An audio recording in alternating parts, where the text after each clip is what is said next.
자, 오늘은 예레미야 46장 20절부터 28절까지의 말씀을 통해서 주를 의지하며 주께 맡기는 자라는 제목으로 함께 여러분들과 말씀을 보도록 하겠습니다. 한 강사가 강의 중에 100점짜리 인생을 사는 비결을 소개했습니다.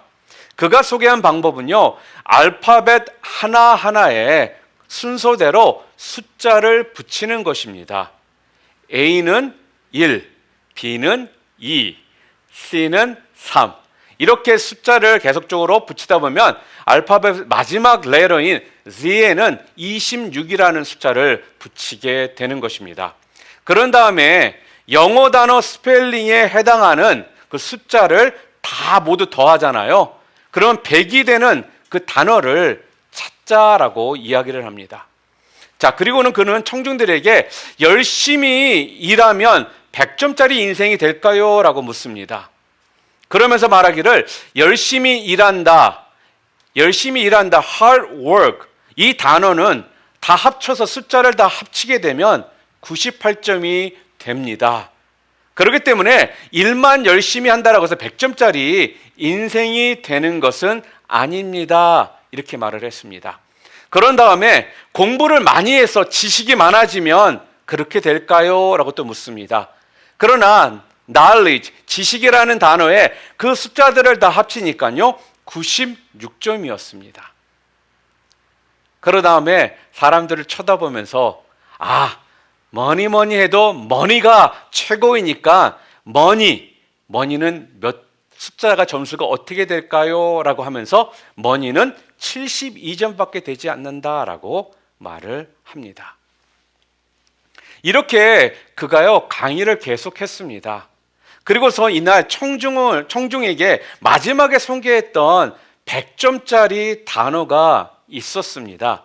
그 100점짜리 단어는요 다른 단어가 아니라 attitude, 자세, 태도라는 의미를 가지고 있는 attitude라는 단어였습니다. 이날 이 말을 들은 사람들은요 그 강사의 그 말에 공감을 했고 또한 깨달음이 있는 귀한 그러한 이야기다라고 생각을 했습니다. 그런데 갑자기요 누군가가 소리를 칩니다. 강사님, 단어가 또 하나 있는데요. 그 단어는 스트레스입니다. 스트레스. 이렇게 이야기를 하는 거예요. 사랑하는 성도 여러분, 스트레스는 단어를 여러분들은 생각해 보셨나요? 이렇게 이야기를 해요. 그러면서 그 스트레스라는 단어를 듣고 나서 이 강사가요 강의를 끝맺으면서 청중들에게 이렇게 말을 합니다. 결과적으로 이 두 단어 attitude, stress라는 이 두 단어를 종합하면 100점짜리 인생은요 다른 것이 아니라 스트레스를 어떻게 대하느냐라는 태도, 자세에 의해서 결정이 되는 것입니다 라고 말을 하며 강의를 마쳤다고 합니다. 사랑하는 성도 여러분, 우리가 이 땅을 살아가면서요 우리 모두는요 인생의 어떤 위기의 순간이 우리에게 옵니다. 혹은 어려움이 우리 모두에게 다 온다라는 것입니다. 바로 그때 그러한 위기의 순간, 그 어려움이 닥쳤을 때 내가 그때 어떻게 하느냐가 그래서 중요하다라는 말씀이에요. 오늘 본문에 나와 있는 예레미야는요 우리 인간적으로 예레미야를 좀 바라보잖아요. 그러면 예레미야의 삶은 참 불행했던 삶이다라는 것을 우리가 생각하게 됩니다. 왜냐하면 하나님의 심판이요 그때 정해져 있었습니다. 그리고요 나라가 망해가고 있는 때였거든요. 그런데다가 그에게 주어졌던 사명이 무엇이었습니까? 사람들에게, 백성들에게 환영받지 못하는 멸망, 심판의 그 메시지를 그는 선포해야만 했기 때문이라는 거예요. 오늘 본문에도요 애굽의 어떤 멸망의 그 메시지가 오늘 본문에 담겨 있습니다. 그리고 그 애굽으로 피난 갔던 이스라엘 백성들은요 그곳에서 같이 죽을 거라는 이 메시지를 지금 전하고 있더라는 거예요. 그들 보기에는 분명 애굽이라는 나라는요, 안전한 곳이었습니다. 그리고 그곳으로 자기들이 피한다라면은 거기에서 자기네들은 살 수 있을 거다라고 생각을 했습니다. 그런데 그들은 오히려 망하는 곳으로 달려간 꼴이 된 것입니다. 사랑하는 성도 여러분, 가장 안전한 곳, 회복이 있는 곳 어디입니까? 여러분들이 생각하시는 가장 안전한 곳, 회복이 있는 곳 어디일까요? 오늘 우리들에게 성경은요, 말씀을 통해서 바로 가장 안전한 곳, 회복이 있는 곳은 바로 하나님의 말씀을 따라서 순종해 가는 그 곳이 가장 안전한 곳이요, 회복이 있는 곳이다라고 오늘 우리들에게 알려주십니다. 지금 나라가 망하는 그런 일련의 소용돌이 가운데 이스라엘 백성들은요, 자기네 눈에 보이기에 그 애굽이 안전하다 생각해서 지금 애굽으로 가려고 떠나서 베들레헴 근처 게롯 김하미에 모여 있었습니다. 그러고 나서 예레미야에게 하나님의 뜻이 도대체 무엇인지를 좀 물어봐 달라고 예레미야 선지자에게 부탁을 합니다. 한 10일 후에 하나님께서요, 응답을 해 주신 거예요. 그래서 예레미야 선지자는요, 하나님으로부터 받은 그 응답의 말씀을 이들에게 전합니다. 예레미야 42장 11절과 12절 말씀입니다. 여호와의 말씀이니라. 너희는 너희가 두려워하는 바벨론의 왕을 겁내지 말라. 내가 너희와 함께 있어 너희를 구원하며 그의 손에서 너희를 건지리라. 두려워하지 말라. 내가 너희를 불쌍히 여기리니 그도 너희를 불쌍히 여겨 너희를 너희 본향으로 돌려보내리라 하셨느니라. 하나님께서는 지금 예레미야에게 이스라엘 백성들이 물어봤던 그 말에 응답을 해 주셨어요. 그런데요, 하나님의 말씀에 대한 이들의 태도는요, 정반대의 모습을 보여주더라는 거예요. 예레미야 43장 2절 말씀입니다. 호사야의 아들 아사랴와 가랴의 아들 요한나가 모든 오만한 자가 예레미야에게 말하기를 내가 거짓을 말하는도다. 우리 하나님 여호와께서 너희는 애굽에서 살려고 그리로 가지 말라고 너를 보내어 말하게 하지 아니하셨느니라. 하나님의 말씀을요, 받았는데도요, 지금 하나님의 말씀대로 따르지 않고 자기들이 결정한 대로 애굽으로 지금 내려간다라는 것입니다. 하나님의 뜻을 물으려고 한 것이 아니라 자기들의 어떤 계획을 좀 확인받고 싶었던 것이라는 거예요.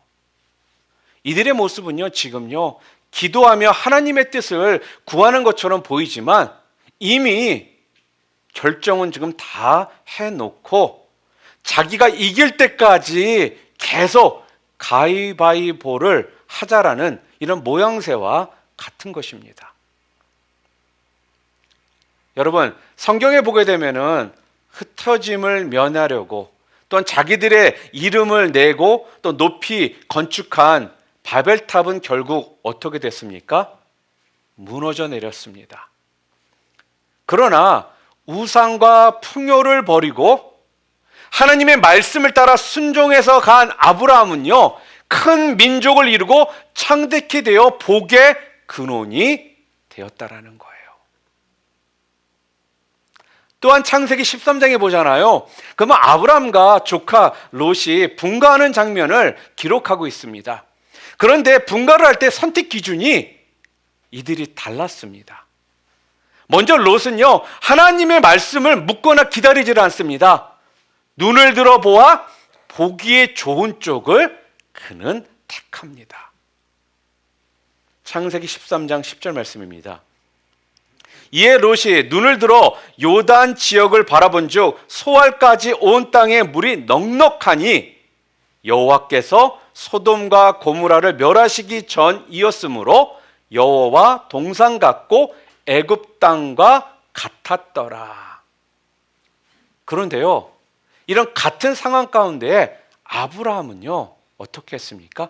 하나님의 말씀을 기다렸고 그 말씀을 따라갔습니다. 13장 14절과 15절입니다. 창세기. 롯이 아브람을 떠난 후에 여호와께서 아브람에게 이르시되 너는 눈을 들어 너 있는 곳에서 북쪽과 남쪽 그리고 동쪽과 서쪽을 바라보라. 보이는 땅을 내가 너와 내 자손에게 주르니 영원히 이르리라. 이렇게 말씀합니다. 아브람과 롯은 똑같이 눈을 들어 보았으나 그 기준이 달랐습니다. 여러분, 우리가 살면서 겉보기에는 참 좋아 보이는데 실상은 그렇지 않을 때가 참 많이 있습니다. 그래서 우리는요, 지금 보기에 좋은 것을 얻어서 신나하는 것보다는요, 내가 지금 하나님의 말씀의 인도를 지금 제대로 내가 받고 있는가를 보는 것이 중요하다라는 거예요. 지금도 우리 대한민국 국가에서 운영을 하고 있는지는 모르겠습니다. 예전에는 한국에요, 안가라는 곳이 있었습니다. 안가, 안전한 가옥, 이런 말이거든요. 외부 세력의 어떤 방해를 받지 않고 신변 안전을 보장받으며 또한 중요한 일들을 자유롭게 본다라는 곳을 여기저기 두고서 운영을 했었습니다. 그런데 안전하다는 궁정동의 안가에서 육군 참모총장, 대통령 경호실장, 중앙정보부장 등 가장 믿을 만한 사람들과 함께 있었던 바로 그 자리에서요, 대통령이 시해되었던 것을 아마 여러분들은 기억하실 것입니다. 가장 안전한 곳이요, 가장 위험한 곳이 되었습니다. 롯은 지금 하나님의 말씀을 묻지를 않고 자기 눈을 들어보아 보기에 좋았던, 그래서 선택했던 온 땅에 물이 넉넉하고 여호와의 동산 같았고 애굽 땅과 같았던 그 소돔과 고모라, 그가 눈을 들어 그렇게 바라봐서 보기 좋았던 소돔과 그 고모라, 거기는 결국 어떻게 되었습니까? 결국 하늘에서 내리는 유황불 심판을 받았습니다. 그리고요, 모압은 소돔과 고모라에서 겨우 살아나온 롯의 후예가 세운 그런 나라입니다. 두 딸에게서 모압과 암몬이 나왔거든요. 그 자리도 사해 동편에 자리를 잡고 있었습니다. 그리고 사해 동편은요, 해발 한 1000m 정도 그 높은 고지에 있었어요. 땅이 굉장히 비옥했습니다. 그리고 쉽게 공격을 받지 않는 그러한 지형적인 조건 가운데 있는 그런 나라였습니다. 그래서 그 위에 세워진 도시들은요, 요새 같았거든요. 그리고 거기서 거둔 산물들은 보물과 같았습니다. 그런데요, 모압은요, 하나님보다 이것들을 더 의지합니다. 그리고요, 그것들을 바라보면서 우상이 되어 버리기 시작합니다. 그래서 하나님께서는 그들을 향해서 이렇게 말씀을 하시더라는 거예요. 예레미야 48장 7절 말씀, 우리 함께 읽어볼까요? 내가 내 업적과 보물을 의뢰함으로 너도 정복을 당할 것이요 그모스는 그의 제사장들과 고관들과 함께 포로가 되어 갈 것이라. 하나님께서 그 모압 백성들을 향해서 너희들이 나를 더 의지하기보단 너희들의 눈에 보이는 것들을 더 의지하고 우상을 숭배하기 때문에 너희들에게 이러한 일이 벌어질 거다라고 말씀을 하시더라는 것이죠. 그리고 여러분이 잘 아시는 찬송가 522장에 보잖아요. 그럼 3절에 보면은요, 가사말이, 이런 가사말이 있습니다. 웬일인가 내 형제여, 재물만 취하다가 세상 물질 불탈 때에 너도 타겠구나. 여러분, 심판의 날에 무너질 명예, 칭송이라면요, 추구할 것이 못 된다라는 거예요. 심판의 날에 아무 쓸모가 없다라는 것입니다. 비록 지금은 형편이 없고 보잘것없는 것 같아도요, 하나님의 말씀을 따라가면요, 하나님을 의지하면요, 나중에 어떻게 된다라고요? 나중에 어떻게 된다라고요? 창대케 된다라는 것입니다. 하나님께 피하면 그곳이 가장 안전한 곳이라는 거예요. 하나님의 말씀을 따라가는 곳이 진정 그곳이 안전한 곳이요, 회복이 있는 곳이다라고 지금 말씀해 주십니다. 여러분, 혹시 찜질방이나 사우나 좋아하세요? 우리 한국 사람들이 찜질방, 사우나 정말 좋아하잖아요. 그러니까 미국에도 찜질방들이 제법 여러 군데 많이 있고 사우나들이 있잖아요. 이런 우스갯소리가 있더라고요. 지옥에서 근무하는 사람들이요, 한국 사람들이 지옥 오는 것을 제일 싫어한대요. 왜냐하면 평상시 한국 사람들은 불가마, 숯찜질방에서 단련이 되어가지고 평상시처럼 불을 떼잖아요. 그러면 여유롭게 앉아가지고는 어이구 시원해, 그렇게 이야기를 한대요. 그래서 한국 사람은 평상시보다 더 뗄감들을 많이 떼어야 하기 때문에 무척 고생이기 때문에 한국 사람들이 지옥 오는 것을 싫어한다라는 이런 우스갯소리가 있더라고요. 자, 그런데요, 이런 사우나에 가면 좀 은혜가 되는 두 가지가 있습니다. 하나는 뜨거운 곳에 우리가 앉아 있다가 우리가 모래시계 같은 걸 가지고 가잖아요. 그럼 보다 보면은 너무 덥다 싶으면 견디기 힘들잖아요. 그럼 더 이상 못 참겠다 싶으면 우리가 밖으로 나올 수가 있습니다. 그런데요, 지옥 불가마는요, 나가고 싶어도 나가지 못한다라는 거예요. 그러니 예수 믿어 하나님의 자녀가 되어 하나님 나라에 갈 수 있으니 이게 얼마나 감사하고 은혜가 되느냐 하는 것입니다.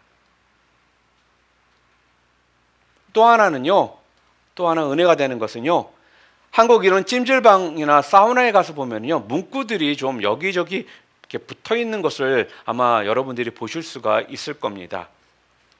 어떠한 문구가 붙어 있냐면, 귀중품은 주인에게 맡기십시오. 맡기지 않은 것은 책임지지 않습니다. 이런 문구들이 여기저기 붙어 있어요. 그러니까 주인에게 맡기면 안심할 수 있다라는 겁니다. 걱정할 필요가 없다라는 거예요. 요즘 한국은 이러한 찜질방이 어떤 한국의 독특한 놀이시설처럼 되어 있잖아요.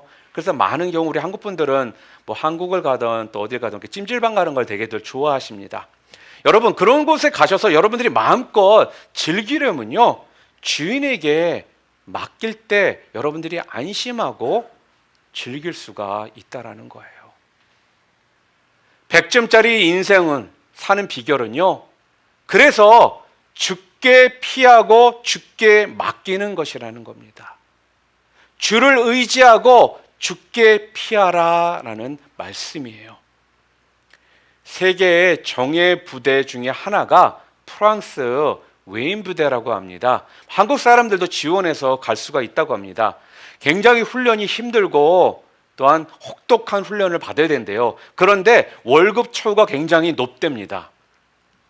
오늘 본문에 나와 있는 지금 이스라엘 백성들이 의지하는 그 애국 군대는요, 바로 이렇게 다국적 용병, 웨인 부대들입니다. 국제적으로 실력 있는 싸움꾼들을 다 모아서 고용을 한 거예요.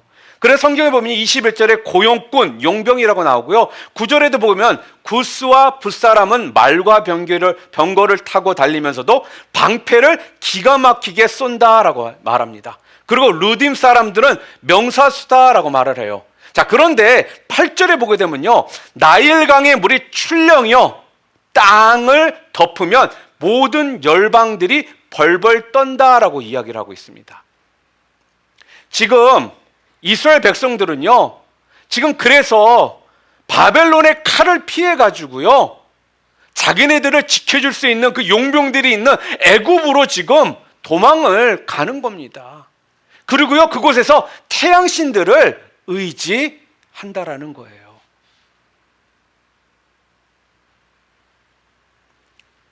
분명 그들은요, 애굽이 자기들의 안전한 곳이요, 또 자기들이 도망쳐야 될 그러한 곳으로 여겼습니다.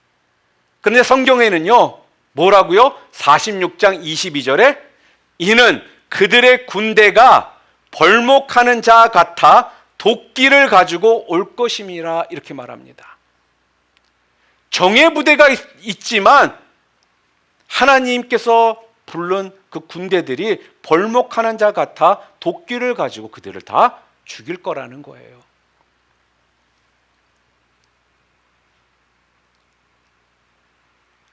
하나님께서는요, 노아에게 방주를 지으라고 하셨습니다. 방주는 물에는 뜹니다. 그런데요, 그 방주는요, 노도 없고 또한 스크로 프로펠러라고 해서 여러분들 배 뒤에 보면 이렇게 프로펠러 돌아가는 거 있잖아요. 이런 것도 없습니다. 방주를 우리가 영어로 뭐라고 말하죠? 아크라고 합니다. 아크라는 것은 상자라는 뜻을 가지고 있습니다. 그래서 크고 모양이 없는 배를 가리켜서 아크라는 이러한 단어를 사용하기도 합니다. 그런데요, 크고 모양이 없는 배, 노도 없고 스크로 프로펠러도 없는 이런 배가 가장 안전한 피난처였다라는 거예요.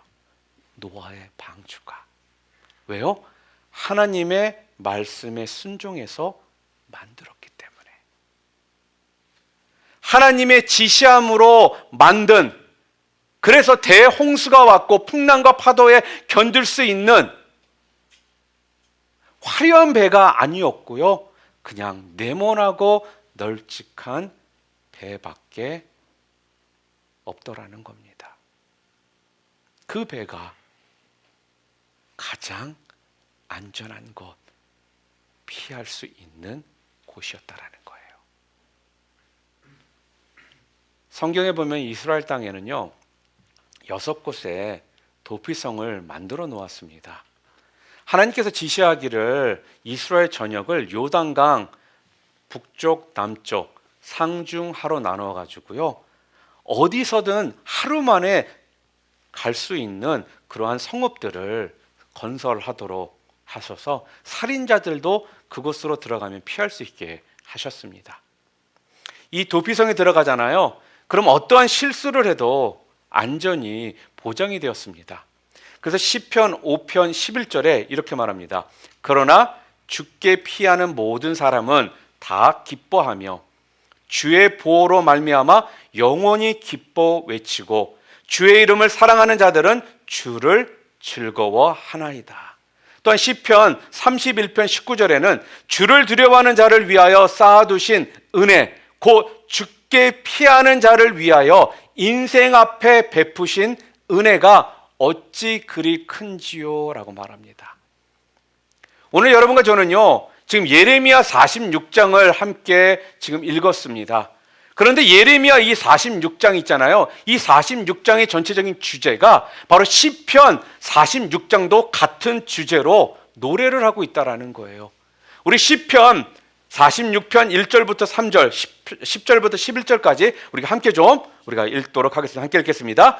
하나님은 우리의 피난처시요 힘이시니 환난 중에 만날 큰 도움이시라. 그러므로 땅이 변하든지 산이 흔들려 바닷 가운데에 빠지든지 바닷물이 솟아나고 뛰놀든지 그것이 넘침으로 산이 흔들릴지라도 우리는 두려워하지 아니하리로다. 셀라. 우리 10절 11절 이르시기를 너희는 가만히 있어 내가 하나님 됨을 알지어다. 내가 문 나라 중에서 높임을 받으리라. 내가 세계 중에서 받으리라 하시도다. 만군의 여호와께서 우리와 함께 하시니 야곱의 하나님은 우리의 피난처시로다. 셀라.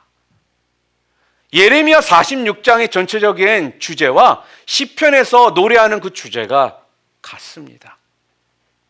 옛날에 한 수도사가 있었습니다.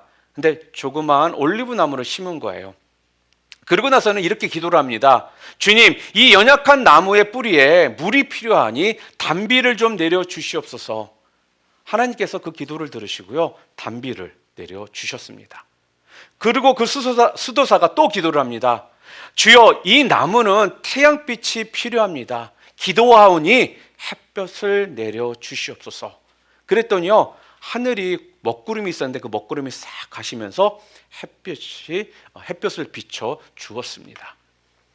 그리고 이번에 또 그는 또 이렇게 기도를 합니다. 주님, 이 나무가 단단해지기 위해서는 서리도 필요합니다. 그러자 이 작은 올리브 나무에 서리가 앉아 번쩍거리며 빛이 났습니다. 여러분, 지금 이 수도사가 아주 잘하는 것 같죠? 그런데 웬걸요, 저녁에 이 올리브 나무가 죽어버렸습니다. 그 수도사는요, 동료 수도사를 찾아가서 이러한 그의 경험을 털어놓았습니다. 한참을 얘기를 듣던 그 친구 수도사가 말합니다. 나도 역시 작은 나무 한 그루를 심어 키우고 있습니다. 그런데 아주 잘 자랍니다. 나무를 위해 내가 하는 일은 없습니다. 단지 나는 나무를 하나님께 맡깁니다. 그 나무를 만드신 하나님께 맡깁니다. 그분은 나무가 필요한 것과 그 때를 나보다 더 정확히 알고 계시니까요. 그러므로 나는 내 방식이나 어떤 생각들에 얽매이지를 않습니다. 그리고 다만 이렇게 기도합니다. 주여, 이 나무가 필요로 하는 것을 주시옵소서. 강풍이든 햇볕이든 또한 바람이든 비나 서리이든 주님께서 때를 따라 주시옵소서. 주님께서는 이것을 만드셨고 그리고 가장 잘 아시나이다 라고 기도할 뿐입니다 라고 했다고 합니다. 또한 예수를 믿는 것 때문에 큰 환난을 당했지만 언제나 주님을 바라보고 의지했던 프레드릭 놀란이라는 분이 있습니다. 자신을 붙잡아 죽이려고 하는 사람들에게 쫓겨서 더 이상 숨을 곳이 없게 되었습니다. 그래서 죽게 맡기면서 한쪽에 있는 동굴로 들어갔습니다. 왜냐하면 더 이상 갈 곳이 없었기 때문에. 그는 지금 잡히기 일보 직전이었습니다. 바로 그때 어디서 나타났는지 거미 한 마리가 동굴 입구에서요, 거미줄을 치고 있습니다. 몇 분이 채 지나지 않았는데요, 그 조그마한 거미가요, 동굴 입구 전체에 거미줄을 쳐버리더라는 거예요. 잠시 후 그를 잡으려고 쫓아왔던 사람들이요, 동굴 입구에 도착을 했습니다. 그런데 그들은 동굴 입구에 쳐져 있는 거미줄과 그 거미줄이 뜯겨 있지 않고 원형 그대로 있는 것을 보고는요, 그 동굴에 들어가지 않고 다른 곳으로 그가 갔다라고 생각하고 그냥 돌아가 버렸습니다. 프레드릭은요, 동굴에서 나와 이렇게 외쳤다고 합니다. 하나님이 계신 곳은 가는 거미줄도 두꺼운 방벽이 된다 라고 했다고 합니다. 오늘 하나님께서는요, 우리에게 지금 이렇게 말씀하고 있습니다. 오늘 본문에 나와 있는 46장 마지막 절 28절의 말씀입니다. 우리 이 말씀을 우리가 함께 읽도록 하겠습니다. 함께 읽겠습니다. 여호와의 말씀이니라. 내 종 야곱아, 내가 너와 함께 있나니 두려워하지 말라. 내가 너를 흩었던 그 나라들은 다 멸할지라도 너는 사라지지 아니하리라. 내가 너를 법도대로 징계할 것이요 결코 무죄한 자로 여기지 아니하리라 하시니라. 아멘. 하나님께 우리가 피하면요, 때로는 좀 힘들고 어려움도 있습니다. 그런데요, 그곳이 완전한 최후가 있는 승리하는 곳이라는 것입니다. 사랑하는 성도 여러분, 주를 의지하며 죽게 피하는 자가 죽게 맡기는 자가 되시기를 바랍니다. 그러면요, 좀 힘들고 어려워도요, 그곳에서 완전한 최후의 승리가 여러분을 기다리고 있을 것이라는 것입니다. 오늘 성경은 우리들에게요, 주를 의지하며 주께 맡기는 자에게는 하나님께서 완전한 최후의 승리를 허락해 주시고, 하나님께 피하는 자, 하나님의 말씀에 순종해서 가는 그곳이 가장 안전한 곳이요 회복이 있는 곳이다라고 말씀해 주십니다.